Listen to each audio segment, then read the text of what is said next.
अस्सलाम वालेकुम स्टूडेंट्स।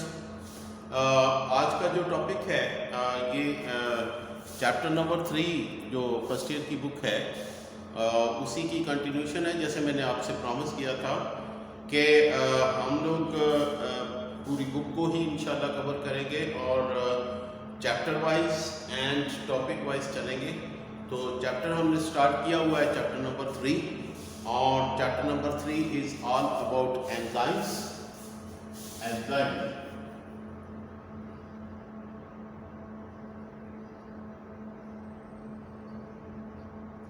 तो एंजाइम्स का जो हमने पहला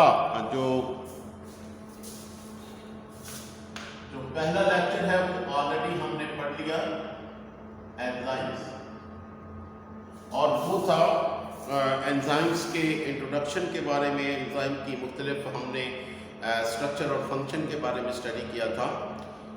today's topic is about the characteristics of enzymes. Characteristics of enzyme, characteristics of enzyme, characteristics of enzyme. तो कैरेक्टरिस्टिक्स ऑफ एंजाइम्स जो हैं, इसका मतलब ये है कि एंजाइम की क्या खुसूसियात हैं। आप उर्दू में कह सकते हैं कि एंजाइम्स की खुसूसियात।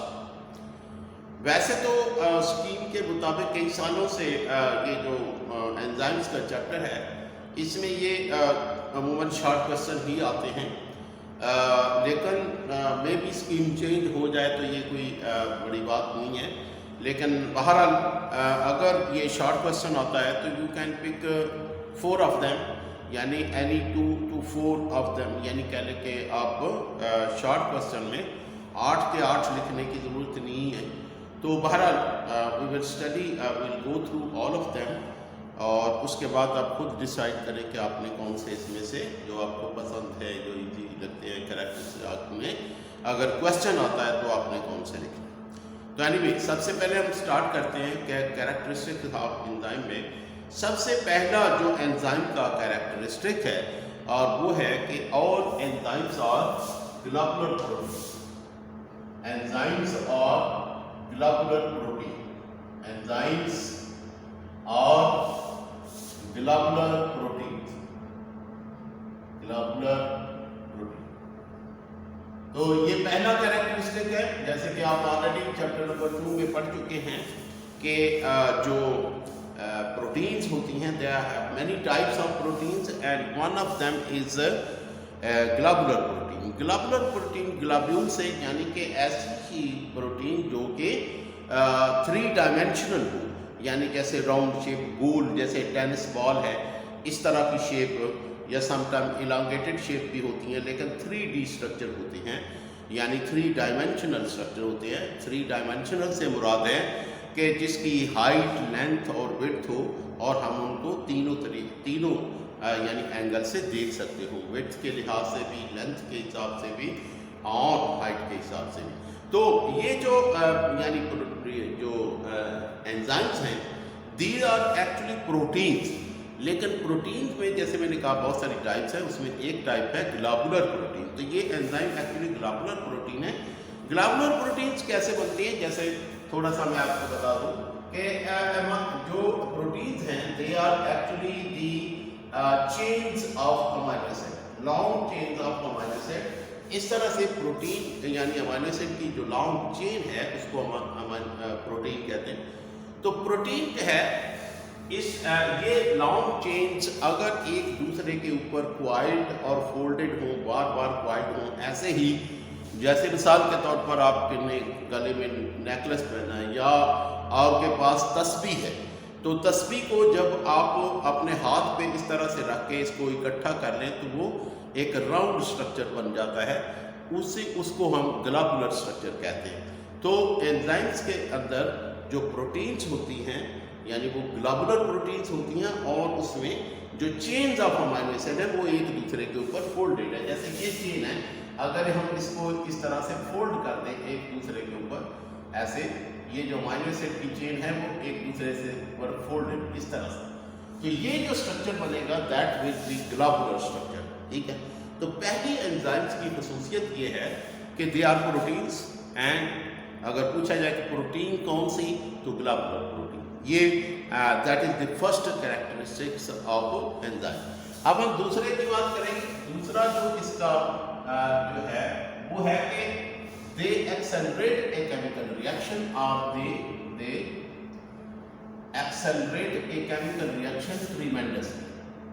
They accelerate a chemical reaction without themselves being used up.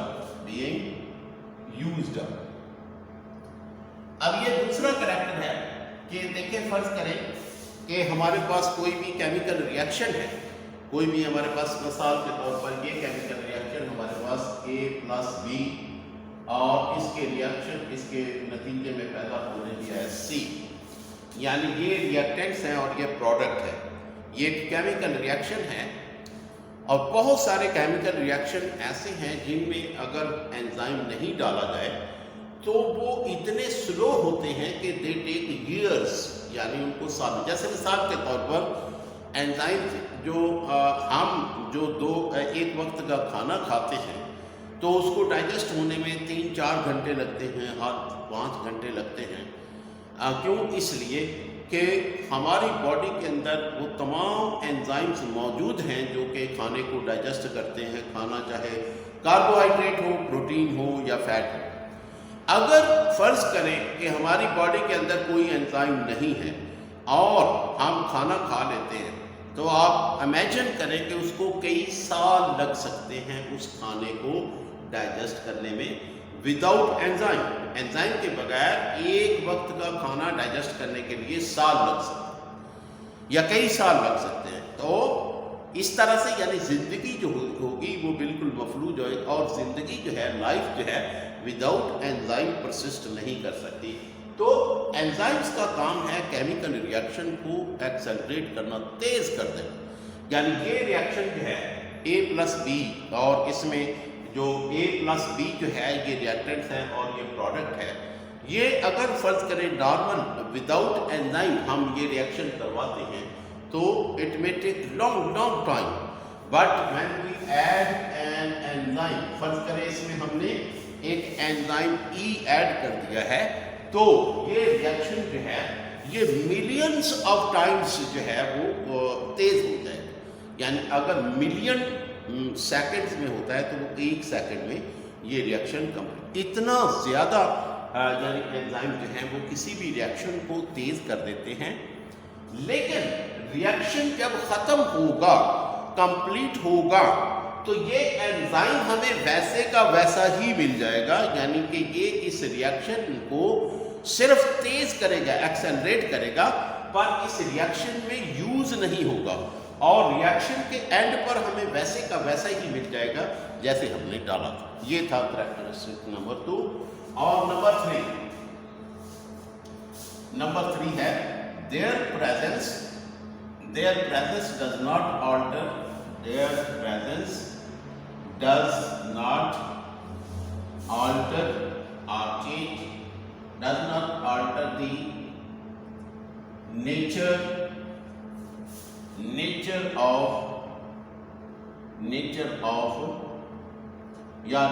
and properties of product. Nature and properties of product. इसका मतलब है ये फर्ज करें, ये तीसरा यानी जो है इसका एंजाइम्स का तीसरा कैरेक्टरिस्टिक है कि एंजाइम की जो प्रेजेंस होती है, there presence does not, there presence से मुराद यहाँ पे है एंजाइम, कि एंजाइम की प्रेजेंस से जो प्रोडक्ट्स बनती हैं रिएक्शन की, उसके नेचर पर या उसकी प्रॉपर्टीज पर कोई फर्क नहीं पड़ता। इसको मैं इसी तरह से लूँगा। देखिए, मिसाल के तौर पर हमारे पास एक केमिकल रिएक्शन है A+B, और इसमें जो प्रोडक्ट है वो C।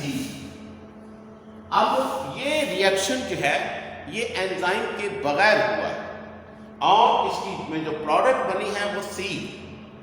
अब ये अगर हम फर्ज करें इसमें एंजाइम डाल देते हैं, एंजाइम ई, तो उससे क्या होगा कि ये रिएक्शन बहुत ज्यादा फास्ट हो जाएगी।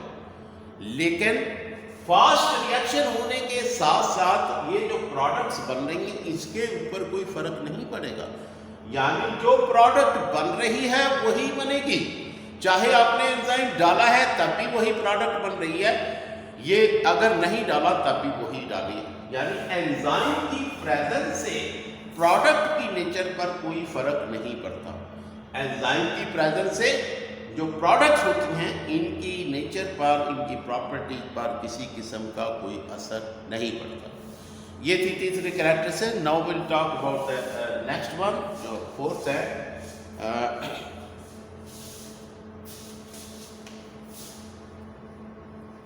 फोर्थ कैरेक्टरिस्टिक की बात करेंगे हम। नाउ ये थे 3 और फोर्थ जो कैरेक्टरिस्टिक है वो है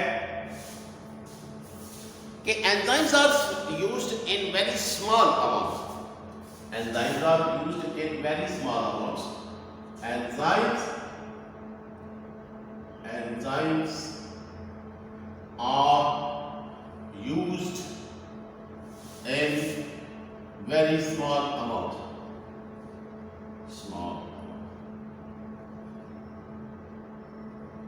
एंजाइम जो है वो किसी भी रिएक्शन में बहुत ही थोड़ी, इसकी वजह क्या है? जैसे मिसाल के तौर पर ये रिएक्शन है, जैसे मैं उसी के ऊपर फिर आता हूँ कि ये रिएक्शन है केमिकल रिएक्शन, तो इसमें जो एंजाइम यूज होगा that will be in very very small amount. उसकी वजह क्या है? क्योंकि जब ये रिएक्शन कंप्लीट होगा तो ये एंजाइम हमें दोबारा हासिल हो जाएगा। तो जब हमें एंजाइम दोबारा हासिल हो जाएगा तो इसका मतलब ये है कि ये रिएक्शन में यूज नहीं होता और हर रिएक्शन के बाद हमें वापस मिल जाता है। तो जब वापस मिलता है तो क्या होता है कि वो हम उसको बार बार इस्तेमाल कर सकते हैं, और अगर हमारे पास बहुत थोड़ी सी मिकदार भी है तो वो भी काफ़ी है क्योंकि वो बार बार इस्तेमाल होगी। तो इसलिए जो किसी भी केमिकल रिएक्शन को तेज़ करने के लिए या जो एंजाइम्स होते हैं they are used in very small. ठीक है, ये फोर्थ और फिफ्थ है। अगला जो इसका एंजाइम का जो कैरेक्टरिस्टिक है जो नेक्स्ट वो है कि enzymes are very specific. Enzymes are specific in their activity. Enzymes are specific in their activity. Specific in their activity. अब इसका मतलब क्या है कि हर एंजाइम जो है वो अपने सबस्ट्रेट के लिए, यानी कि एंजाइम जिस चीज के ऊपर एक्ट करता है उसको हम सबस्ट्रेट कहते हैं, और हर एंजाइम का एक स्पेसिफिक सबस्ट्रेट होता है और वो किसी दूसरे सबस्ट्रेट के ऊपर एक्ट नहीं कर सकता। फॉर एग्जाम्पल हमारे पास एक एंजाइम है और ये है अमाइलेज।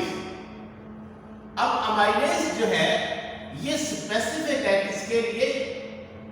कार्बोहाइड्रेट्स के लिए।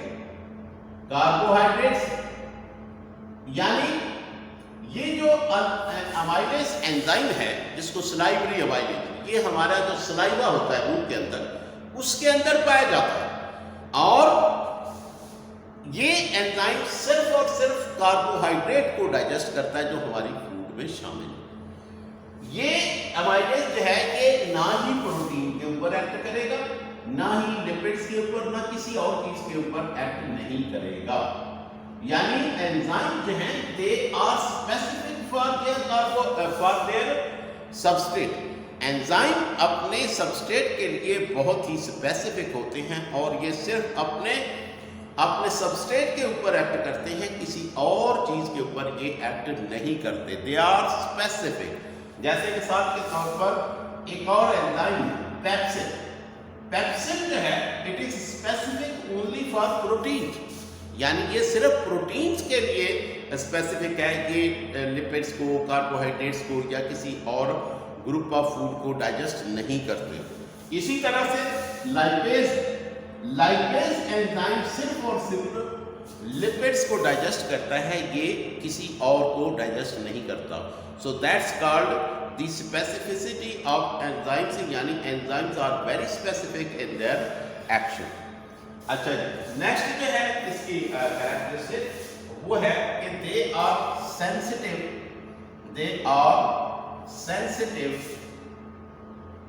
sensitive to a minor change in temperature and pH. They are sensitive to a minor change in temperature and pH. इसका मतलब ये है कि देखिए हर एक एंजाइम जो है उसका एक ऑप्टिमम टेम्परेचर होता है, यानी जैसे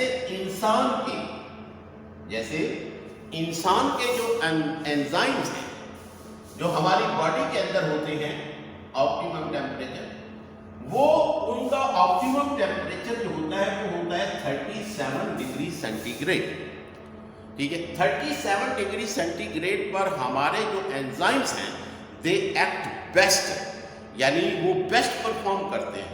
पर अगर उसमें जरा सा भी चेंज आ जाए तो ये एंजाइम प्रॉपरली काम नहीं करते।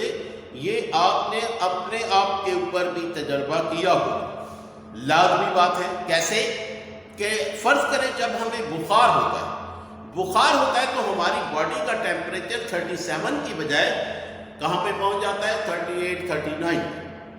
अब 38, 39 पे हमें क्या फील होता है? हमें भूख नहीं लगती। इसका मतलब क्या है कि हमारे एंजाइम्स प्रॉपरली काम नहीं कर रहे और हमारी डाइजेशन प्रॉपर नहीं, इसीलिए हमें भूख नहीं लगती। तो एंजाइम में कि यानी एंजाइम के लिए अगर जो टेम्परेचर है वो थोड़ा सा भी चेंज हो जाए तो एंजाइम्स इतने वो सेंसिटिव होते हैं कि वो अपना प्रॉपर काम नहीं। इसी तरह से पीएच, यानी अगर फर्ज करें पेप्सिन जो है, पेप्सिन इसको बेस्ट परफॉर्म करने के लिए कितनी पीएच चाहिए? 2.00। पर अगर हम ये जो है पीएच जरा सी भी चेंज हो जाए तो ये पेप्सिन अपना पूरा काम या अपना यानी प्रॉपर फंक्शन परफॉर्म नहीं करेगा। ये है पांचवा या छठा जो है जो कैरेक्टरिस्टिक। नाउ नेक्स्ट ये है कि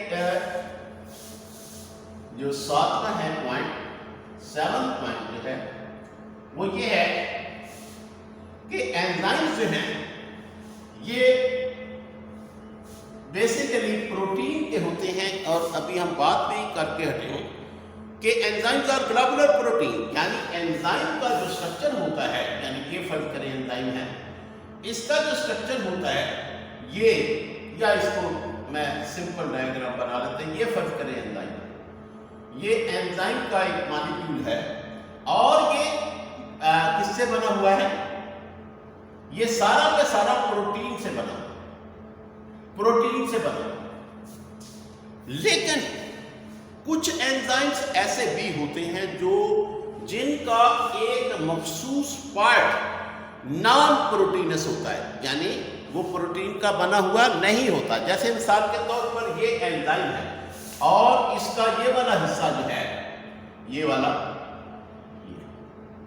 इतना हिस्सा जो है ये नॉन प्रोटीनस है, यानी कि ये प्रोटीन का नहीं बना हुआ,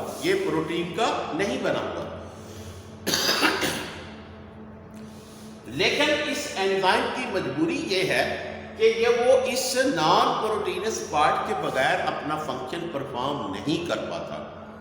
तो उसको इसकी जरूरत है, हर सूरत है। जब भी उसने कोई भी केमिकल रिएक्शन में हिस्सा लेना है तो वो इस नॉन प्रोटीनस पार्ट को यूज करेगा। इस नॉन प्रोटीनस पार्ट को हम कहते हैं कोफैक्टर। तो सातवां जो कैरेक्टरिस्टिक है एंजाइम का वो ये है कि enzymes are basically proteins, but some of the enzymes need a non proteinous part for their proper functioning. जैसे मिसाल के तौर पर कोई भी जो है फेरस आयन है, जिंक आयन है, यानी ये सारे आयन्स जो हैं they act as a cofactor, यानी बहुत सारे एंजाइम में इनका रोल है कि जब ये एंजाइम के साथ अटैच होते हैं तो एंजाइम एक्टिव होता है, एंजाइम अपना जो फंक्शन है वो परफॉर्म करता है। और अगर इनको निकाल दिया जाए यानी कि प्रोटीन से जो एंजाइम से अलग कर दिया जाए तो एंजाइम अपना फंक्शन परफॉर्म नहीं कर पाता, इसको कोफैक्टर कहते हैं। नाउ नेक्स्ट और लास्ट वन जो है वो ये है, जो नंबर 8 जो आखिरी है वो ये है कि एंजाइम जो हैं they act, enzymes lower the activation energy, lower the activation energy, activation energy. Enzymes जो हैं ये कैसे, हम जब कहते हैं कि देखें एंजाइम जो हैं वो किसी भी केमिकल रिएक्शन को तेज करते हैं तो ये कैसे करते हैं, तो इसका तरीका एंजाइम का है कि दे लोअर द एक्टिवेशन एनर्जी। इसकी एग्जांपल आपकी जो 10th की या 9th की बुक में बहुत ही अच्छी दी हुई है, मैं वही लेता हूँ। इसका मतलब क्या है इसको समझाने के लिए कि यानी एंजाइम्स जो हैं जब हम कहते हैं दे लोअर द एक्टिवेशन एनर्जी तो ये कैसे करते हैं। देखें फर्स्ट करें हमारे पास एक यानी कहने के जो है प्लेट्यू, प्लेट्यू का मतलब होता है कि यानी कि ये ऊंचा टीला है और हमारे पास एक यहाँ पे स्टील बॉल पड़ा हुआ। ये जो स्टील बॉल है इसको हमने यहाँ लेके जाना है, ठीक है।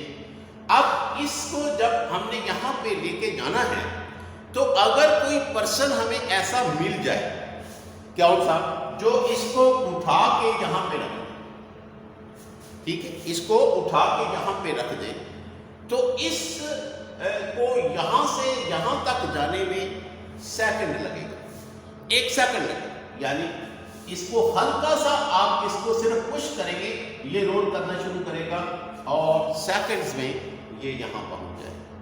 तो अगर ये जो है यानी पर्सन जो इसको यहाँ से लेके जा रहा है ये क्या है, ये एंजाइम है और ये वो एनर्जी है जो कि रिएक्शन को स्टार्ट, अब यहाँ से तो देखिए रिएक्शन स्टार्ट है कि इसको जरा सा हिलाया और ये भागने लग गया, लेकिन यहाँ से लेकर यहाँ तक जो एनर्जी है वो रिक्वायर्ड है और वो कौन प्रोवाइड करता है, enzyme. Enzyme lower the activation energy, यानी किसी भी केमिकल रिएक्शन को स्टार्ट होने के लिए जो एनर्जी रिक्वायर्ड है उसको हम एक्टिवेशन एनर्जी कहते हैं और एंजाइम का काम है उस एक्टिवेशन एनर्जी को कम करना, ठीक है, उसको कम करना। तो ये थे यानी एंजाइम्स के कैरेक्टरिस्टिक्स और उसके बाद हम बात करेंगे इसी के यानी कह लें कि इसी लेक्चर में 2-3 छोटी जो सब टॉपिक्स हैं, शॉर्ट क्वेश्चन हैं, उनकी भी बात करेंगे ताकि वो भी साथ ही कवर हो जाए। और उसमें अगला जो यानी टॉपिक है छोटा सा वो है mechanism of enzyme action, mechanism of enzyme action, mechanism of enzyme. ये शॉर्ट क्वेश्चन है, ठीक है। Mechanism of enzyme, mechanism of enzyme action, mechanism of enzyme action, enzyme action. अब मैकेनिज्म ऑफ एंजाइम अपने सबस्ट्रेट को कैसे प्रोडक्ट में तब्दील करता है, इसका मैकेनिज्म क्या है, ये हम डिस्कस करेंगे। देखिए एंजाइम्स जो हैं, जैसे मैंने पहले भी कहा कि ये जो है प्रोटीन से बने होते हैं और एंजाइम जो है इसका सारे का सारा फर्ज करेंगे कि एंजाइम ये इस एंजाइम का सारा हिस्सा केमिकल रिएक्शन में हिस्सा नहीं लेता, बल्कि इसका एक छोटा सा पार्ट होता है जिसको हम एक्टिव साइट कहते हैं और ये चंद एक अमाइनो एसिड पर मुश्तमिल होता है, इसको हम एक्टिव साइट कहते हैं। ये वो जगह है जहाँ पे इस एंजाइम का सबस्ट्रेट इसके साथ अटैच होगा। यानी मिसाल के तौर पर ये एक सबस्ट्रेट है, तो ये सबस्ट्रेट देखिए यहाँ पे अटैच हो रहा है, ये सबस्ट्रेट है, इसका ये यानी इसका ये जो सबस्ट्रेट है, ये इसकी अटैचमेंट कहाँ हो रही है, एक्टिव साइट के ऊपर, ये एक्टिव साइट, ठीक है।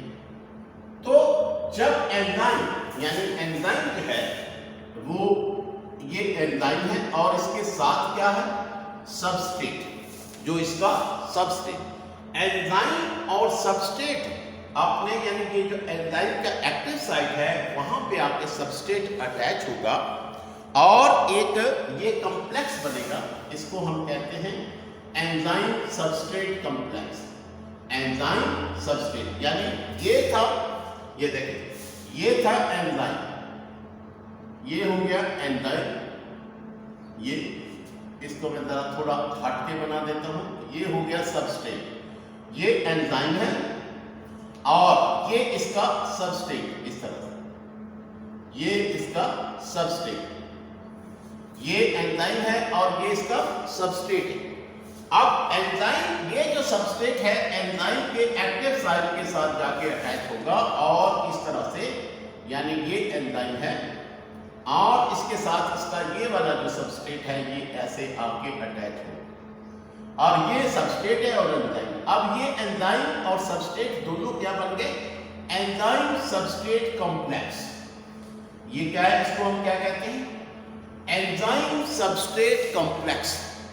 अब ये जो एंजाइम सबस्ट्रेट कॉम्प्लेक्स बना है तो उसके बाद क्या होगा कि ये जो एंजाइम है इस सबस्ट्रेट को प्रोडक्ट में तब्दील कर देगा। यानी ये जो एंजाइम है, ये देखिए ये एंजाइम था, इसने इस सबस्ट्रेट को, ये जो इसका ऊपर वाला जो है जो अटैच हुआ था, ये सबस्ट्रेट ये प्रोडक्ट्स में तब्दील होगी। यानी ये सबस्ट्रेट अब सबस्ट्रेट नहीं रहा बल्कि एक प्रोडक्ट बन गया, प्रोडक्ट है और एंजाइम हमें वैसा का वैसा ही हासिल हो, जैसा हमने एंजाइम उसमें शामिल किया था वैसा ही enzyme at the end of the reaction हमें हासिल हो जाएगा और ये जो सबस्ट्रेट था ये प्रोडक्ट, यानी एंजाइम अलग हो गया और जो सबस्ट्रेट था ये प्रोडक्ट बन गया। एंजाइम जो है यानी ये जो एंजाइम हमें हासिल हो गया और इसके साथ जो है ये प्रोडक्ट हमें, यानी अब सबस्ट्रेट जो है वो प्रोडक्ट में तब्दील। तो ये एक छोटा सा टॉपिक था जिसको हम कहते हैं mechanism of enzyme action. It's an important short question, ये ठीक है। इसके बाद एक और शॉर्ट क्वेश्चन है और वो है एक्टिव साइट। एक्टिव साइट, अब हम एक्टिव साइट की बात करेंगे। जो नेक्स्ट शॉर्ट क्वेश्चन है वो है active site. Active site, next short question है एक्टिव साइट, ठीक है। Active,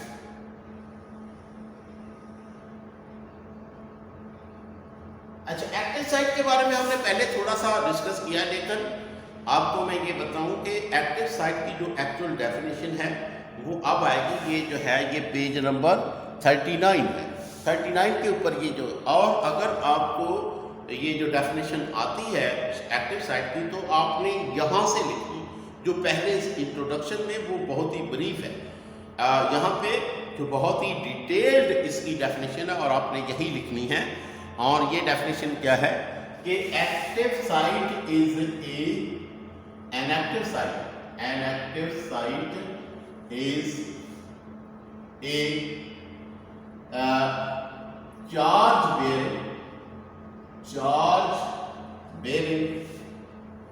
bearing site which consists of few amino acids, which consists of few amino acids, few amino acids. It consists of few amino acids,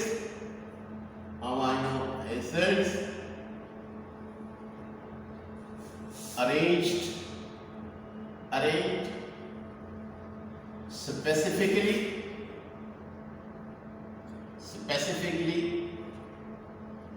to attach to the substrate molecule, to the substrate molecule।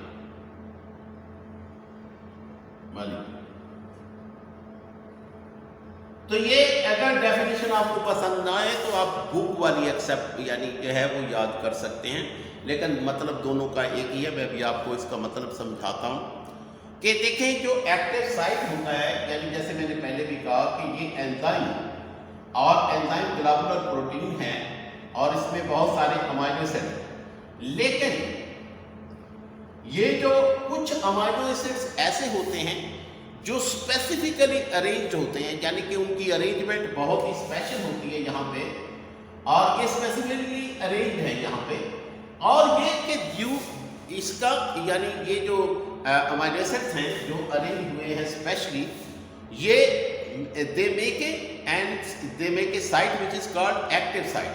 ये enzyme का active site बनाते हैं, और active site जो है ये charge bearing site होता है, यानी ये जो अमाइनो एसिड्स हैं दे आर एक्चुअली चार्ज, यानी इनके ऊपर पॉजिटिव या नेगेटिव चार्ज होता है, इनके ऊपर चार्ज होता है।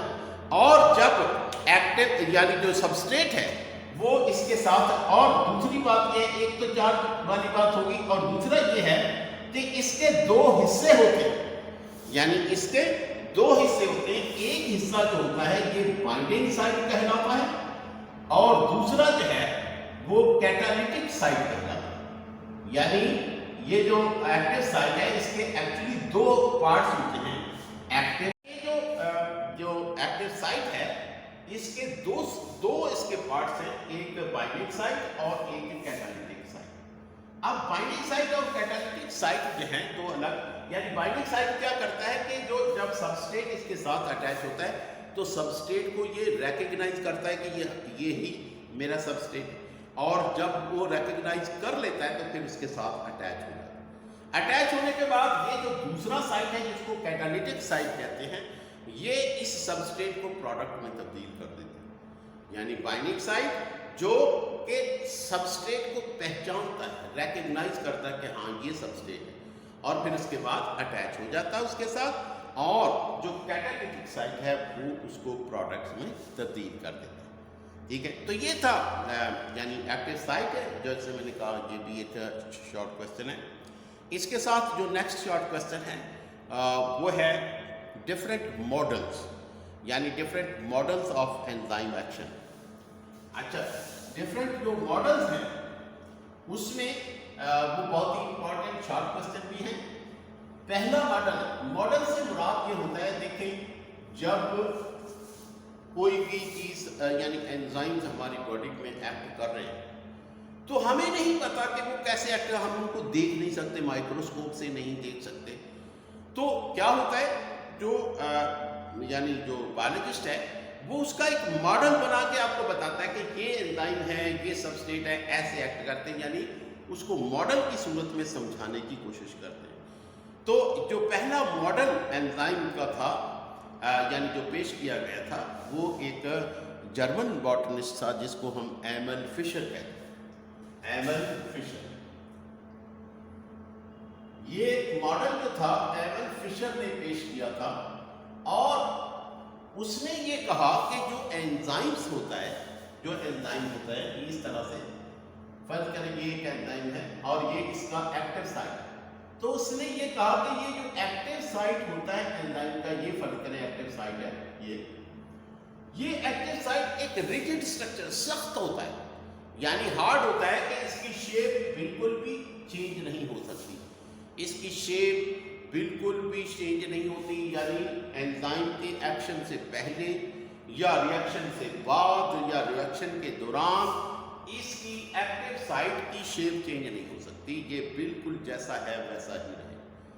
इसको उसने लॉग एंड की मॉडल जो है वो इसका नाम दिया, लॉग एंड की मॉडल। लॉग एंड की मॉडल, लॉग एंड की मॉडल का पहला पॉइंट मैंने आपको बता दिया कि लॉग एंड की मॉडल के मुताबिक जो एमल फिशर था उसने पॉइंट नंबर 1 ये कहा कि एंजाइम का जो एक्टिव साइट होता है ये हमेशा एक बहुत ही सख्त होता है और ये एक्टिव साइट की शेप कभी भी चेंज नहीं होती, ना रिएक्शन से पहले ना रिएक्शन। नंबर टू क्या है कि एंजाइम्स और जो सबस्ट्रेट होते हैं ये ऐसे ही होते हैं जैसे लॉक एंड की, यानी एक जो स्पेशल की होती है वही एक लॉक को खोल सकती है, दूसरा कोई यानी ये एक लॉक है तो इसको आपने देखा होगा इसकी चाबी लगाएंगे तो ही ये लॉक खुलेगा, वरना ये लॉक नहीं खुलेगा। कोई दूसरी चाबी लगाएंगे नहीं खुलेगा। तो यानी उसने कहा कि जो एंजाइम्स हैं और जो सबस्ट्रेट हैं ये एक लॉक और की यानी एक चाबी और ताले की मानते हैं। जैसे एक ही जो चाबी होती है वो एक ताले को खोलती, इसी तरह से एक ही सबस्ट्रेट जो होता है वो एक एंजाइम के ऊपर के साथ अटैच होता है और प्रोडक्ट में तब्दील होता है। अब इसमें बहुत ही इम्पॉर्टेंट एक एमसीक्यू है कि जो लॉक और की है मॉडल में, इसमें लॉक क्या है और की क्या है। लॉक क्या है ये बहुत ही इम्पॉर्टेंट यानी एमसीक्यू की सूरत में भी आपसे कि जो आप लॉक एंड की मॉडल कहते हैं उसमें लॉक क्या है और की क्या है। याद रखें जो लॉक होता है वो एंजाइम होता है, लॉक जो है ये एंजाइम होता है और की जो होती है ये सबस्ट्रेट, यानी एक स्पेशल सबस्ट्रेट जो होता है वही जो एक यानी वो की तरह होता है जो कि एंजाइम के साथ जाके की के उसके अंदर अटैच होता है। और जैसे यानी ये फर्क करें ताला है और ताले का ये वो हिस्सा है जहां पे की लगती है तो इसका सबस्ट्रेट कहाँ आएगा, यहाँ। तो इसका सबस्ट्रेट यहाँ पे अटैच होगा, इसका लॉक खोलेगा और यानी ये खुद प्रोडक्ट में तब्दील हो जाएगा। ठीक है, तो ये था लॉक एंड की मॉडल जो कि जैसे मैंने कहा कि ये एक जर्मन जो साइंटिस्ट था जिसने पेश किया था एमल फिशर। अब ये जो यानी इसका जो मॉडल था इसमें प्रॉब्लम ये था कि बहुत सारे लोगों ने इसको एक्सेप्ट नहीं किया, क्योंकि उन्होंने जब बहुत सारे केमिकल रिएक्शन किए तो उन्होंने देखा कि ये जो एमल फिशर ने कहा कि ये जो एक्टिव साइट है एंजाइम का ये किसी सूरत तब्दील हो ही नहीं सकता है, ये इंतहाई सख्त स्ट्रक्चर है और इसमें कोई चेंज नहीं आ सकती। ये बाद में गलत साबित हुआ क्योंकि कुछ सबस्ट्रेट ऐसे भी हैं जिनकी जो है शेप यानी इसकी ये शेप जो है ये इस एंजाइम के जो एक्टिव साइट से बिल्कुल भी मैच नहीं करती, यानी थोड़ी बहुत डिफरेंट है। तो जब उनका रिएक्शन कराया गया तो उनका रिएक्शन हो गया। तो इसका मतलब कि क्या है कि एक और पर्सन आया और उसने इस मॉडल को यानी उसका मॉडिफाइड जो है मॉडल पेश किया, यानी उसका सब्स्टिट्यूट मॉडल किया। उसका नाम था पोशलैंड, उस बंदे का नाम था पोशलैंड। अब पोशलैंड ने जो मॉडल दिया उसका नाम था induce fit model. Induce fit model क्या है? इंड्यूस फिट मॉडल के मुताबिक ये जो एंजाइम का जो एक्टिव साइट होता है ये रिजिड नहीं होता बल्कि ये फ्लेक्सिबल होता है। और अगर सबस्ट्रेट की शेप थोड़ी बहुत चेंज हो जाए, जैसे ये एक सबस्ट्रेट, अब इसकी और इसके दरमियान में बिल्कुल यानी कहने के ये इसकी जो बाइंडिंग साइट है और जो इसका एक्टिव साइट है ये थोड़ा सा डिफरेंट है, तो पोशलैंड के मुताबिक जो एक्टिव साइट होता है ये अपने आप को थोड़ा बहुत मॉडिफाई कर लेता है, इसको अकोमोडेट करने के लिए, इसको अटैच करने के लिए, यानी ये थोड़ा सा अपने आप को इस तरह से मॉडिफाई कर लेगा, ये इसके साथ फिट हो जाएगा। यानी जो एक्टिव साइट है ये रिजिड स्ट्रक्चर नहीं है बल्कि ये थोड़ा सा कहने के जो है वो अपने आप को चेंज कर सकता है, फ्लेक्सिबल होता है। तो गाइस ये था आज का टॉपिक। इसमें ज़्यादातर मैंने टॉपिक्स जो है एंजाइम के वो कवर कर दिए हैं और होपफुली आपको हर चीज़ ये जो कॉन्सेप्ट्स हैं इनकी समझ आ गई होगी। तो प्लीज़ जो है कमेंट्स में बताया करें कि आपको ये लेक्चर कैसा लगा। और दूसरी बात ये है कि आप लोग जो है चैनल को सब्सक्राइब करने में बहुत सुस्ती कर रहे हैं कि चैनल को सब्सक्राइब नहीं करते और बाद में फिर मुझे मैसेज करते हैं कि सर चैनल का लिंक भेजिए, वो हमें मिल नहीं रहा। तो इसका बेहतरीन तरीका ये होता है कि चैनल को सब्सक्राइब करें और जैसे सब्सक्राइब करने के साथ ही एक बटन आता है बेल का, उसको प्रेस कर दें, तो ये सारी वीडियोज़ खुद ब खुद आपको पहुँच जाए। Thank you very much.